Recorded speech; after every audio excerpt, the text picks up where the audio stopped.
what does the team really need in order to continue improving, maybe make it to the Eastern Conference Finals or further in the upcoming years? Do they go after a star player? Do they go after maybe more role players, some shooting depth? In my opinion, I think that, they have someone like Josh Hart who's playing 30 plus minutes a game, who's a great guard. But I also see somebody like Quentin Grimes, who is also playing, upwards of 25 to 30 minutes, who, is younger, still developing. But, I know people like him. I'm not too high on this guy.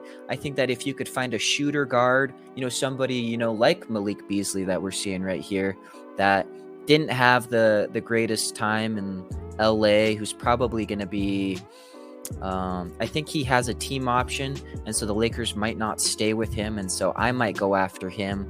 But, talking about this Knicks bench as well, do you want to get into that, Doc? Yeah, so when I was kind of flipping through stats, something that I thought was really interesting was the Knicks bench ranked 26th in scoring and 24th in three-point percentage. So to me, I think that you have your starting lineup, which you need to keep intact depending on what you really want to do with Randall or not, and his development in the postseason. But you have to find a way to get more scoring off the bench. When these guys are taking a rest, you need to make sure that if you have the lead, you're keeping the lead and extending it.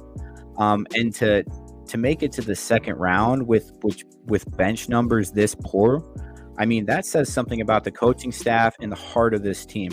So I think if you make a few tweaks, just minor adjustments with your non-tax exemption and your biannual, I mean, you could be cooking. You can be cooking for sure. Well, Doc, what do you think about the guard and center position? Do you think that they need to be improved upon, or where do you think this team, the New York Knicks, could really improve to keep growing and progressing towards the title?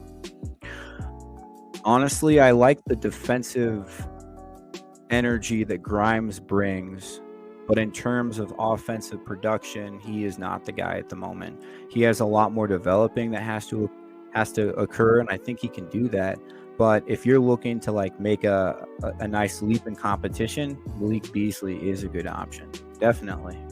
As far as the center goes, I've always liked Mitchell Robinson, but he really shined to me in that first series versus the Cavs, especially that game 5, where he got, I think it was 18 rebounds, and 11 of them were like offensive rebounds. Like the dude just beat them up off the glass. And I think that he knows his role. And I think he's a very serviceable center. He's a good starting center. I'm more worried about the bench than anything, to be honest. See, I'm a little bit skeptical on Robinson as well as Grimes, like you were mentioning about Grimes. For Robinson, he kind of reminds me of a Kevon Looney, in that sense where he's just a rebounder. He knows his role. But I feel like if you have the opportunity to find somebody, maybe in the free agents or the trades that you could pick up who's a defensive beast or an offensive beast, I think that could help propel the Knicks quite a bit. I don't think that Mitchell Robinson by any means is just a star-studded center or a guy who maybe the Knicks necessarily need, given the talent they have surrounding them. And I think it is something to consider, with the fact that a lot of these guys are controlling the ball, that they need the ball, in order to facilitate, in order to score. And so, in a sense, a lot of these guys, for example, you have Jalen Brunson, who's a great facilitator, maybe needs the ball a little bit more. And so you need to not have a guy who maybe necessarily needs the ball as much. And that could be a case for Robinson. However, I think that if you find somebody who's maybe more of an offensive presence, I think that would be great for them. Yeah, I can see that. All right. So these free agents are just something that JD and I have kind of thrown together, looking at what could potentially occur with some trade rumors or possibilities. And I know a lot of these names are not sexy, okay?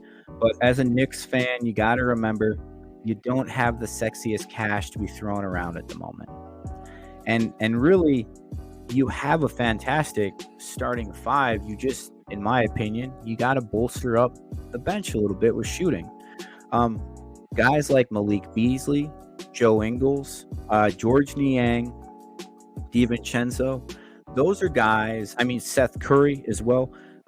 Even Jay Crowder. These are going to be guys you can afford who are going to give you that kind of spark off the bench shooting wise that you need.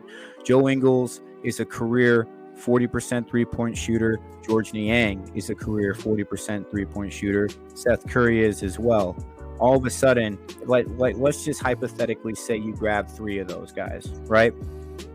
And you have Hart, who isn't the best three-point shooter, but he's going to rebound the ball for you. And then we know quickly shoots 40% from three.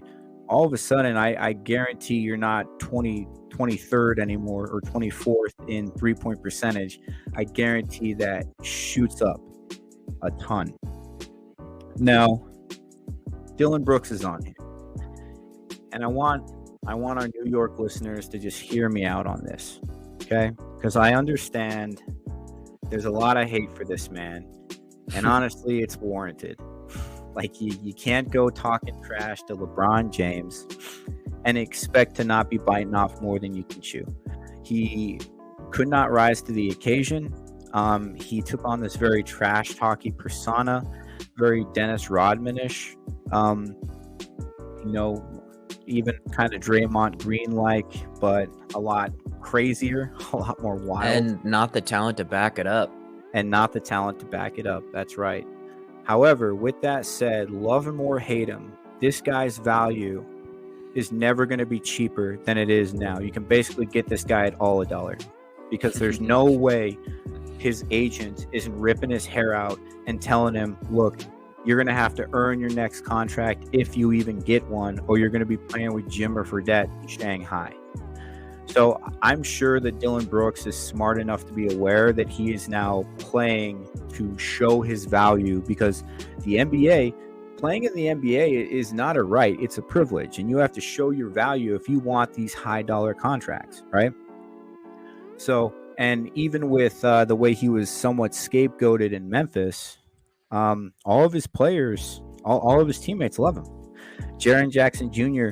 just did a podcast with Paul George and talked about Dillon Brooks and how he would ride or die with that guy, no matter what. So even though he comes off as one of those guys who you hate if he's not on your team, but you love as like a cult favorite if he is, I think that you could pick him up for ridiculously cheap. He's going to help bolster the defense, and Tibbs is not going to take any of that guy's shit. Like, let's just be honest here. Tibbs benched Kemba Walker. Okay? Like, he benches dudes out of the rotation if you don't play the way he wants you to play. He commands respect. All this crazy, like, all these wild antics that Dillon Brooks was performing, he's not getting away with that with Tibbs in New York. This could be a perfect redemption story for him. What do you think? I mean, I think that's a good point. I think that we would really have to see if Dillon Brooks would be a good fit with the culture there in New York. I think that, if he kind of lessens the load of being the guy that he's been the past few years, where he's just attacking people, pushing cameramen, stuff like that, in that sense. Tibbs ain't going to put up with that. He could, I agree. And I think that if he does that, it's all about the character, in my opinion, because, he didn't have the best season this season or, anything like that, especially the postseason. He performed pretty terribly.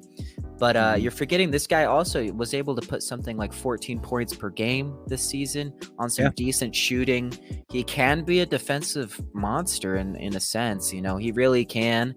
And, some other guys that I really wanted to highlight here, though, Doc, that the Knicks could go after and that I think would be great fits. Talk to me. I would want to say Jordan Clarkson and Naz Reid. Now, Jordan Clarkson is coming off the best year efficient-wise, as well as assists and rebounds of his entire career. He's really become a good facilitator, and he's still able to score a bunch of buckets. And so I think that he's coming out. He's opted out of his contract in Utah, and he's going to be looking to, get as much money as possible. I think that it's reasonable to give him something like 20 million, 18 to 20 million. At least a team, I think, will do that. I think the Knicks could possibly do that, and it would bolster their bench if he's coming off the bench. He would be such a force to deal with, maybe alongside Quickly. Maybe that's the only issue, is that those two maybe play a similar position, and so we would have to take a look at that.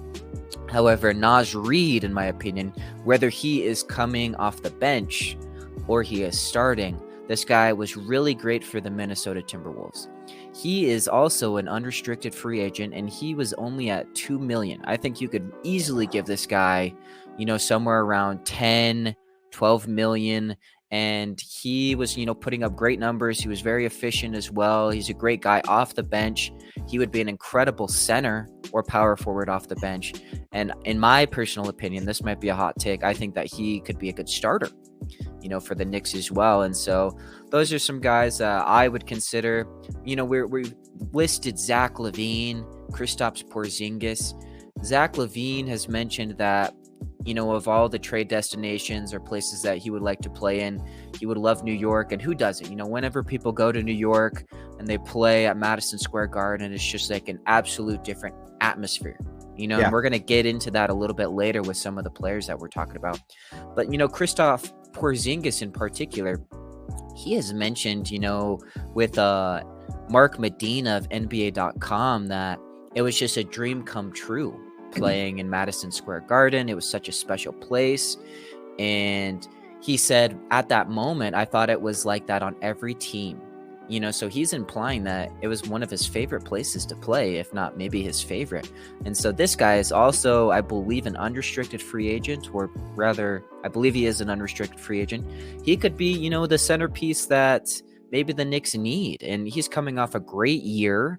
He's probably had one of the better years of his career this season. And so, he's continuing to develop. He's continuing to be that player that maybe the New York Knicks had hoped for when he came initially, and maybe he's wanting to come back. Yeah, I think the only issue with getting a high-profile guy like Zach or Kristaps is you're going to have to part with either a ton of draft capital, Evan Fournier, and maybe like Obi Toppin to try to make the salaries work, or Julius Randle. But I mean, Zach Lavine has come out. He said that New York would be a destination he would love to go to. And, the Knicks, once again, guys, we're not saying or reporting that the Knicks are doing this, but what we are saying is if the Knicks wanted to take a big swing on someone, they could. They have the draft capital, they have the expiring contracts, and they have the young talent. They have all the assets teams are normally looking for when they're trading their players. I mean, let's say Dame Lillard becomes available. Guess what? New York can probably put together a better package than anyone else outside of outside of Utah and Oklahoma. Let's say, Donovan Mitchell is like, okay, I'm done here. They could do the same thing. Let's say Jaylen Brown says, no, you know what? I'm not getting what I feel like I'm deserved in terms of my contract here in Boston. These are all hypotheticals, once again, guys. But the Knicks are in a great place to put together a very robust package for a star. They definitely could if they wanted to. And that's the whole reason why Leon Rose was stockpiling all these draft picks to begin with. He's been waiting for a disgruntled star. Yeah, that's definitely a good point. And, just on Jaylen Brown, for instance, we've talked a little bit about this on the channel before, but Jaylen Brown has come out and said that at one point or another when he was with the Celtics, he has mentioned that they can be a toxic fan base. He's also mentioned that he can't build a business in Boston, which seems a little funky, little wonky. And so there seems to be a sense of turmoil. And on our previous podcast, we mentioned that if he didn't get all NBA this season, he's probably walking because he seems so unhappy there. And a lot of speculation has gone around about that. But he was able to get that all NBA and he's going to get a huge contract. So one can only assume that he's going to be staying there unless maybe the Boston Celtics are willing to trade him to try and get, a huge guy.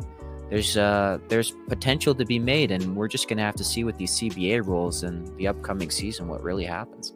Oh yeah, no player in NBA history has ever turned down a supermax, because that would be insane. Mhm. That would be bonkers. It'd be crazy. Thank you for watching another episode of the Full Court Press NBA podcast. For the full podcast, click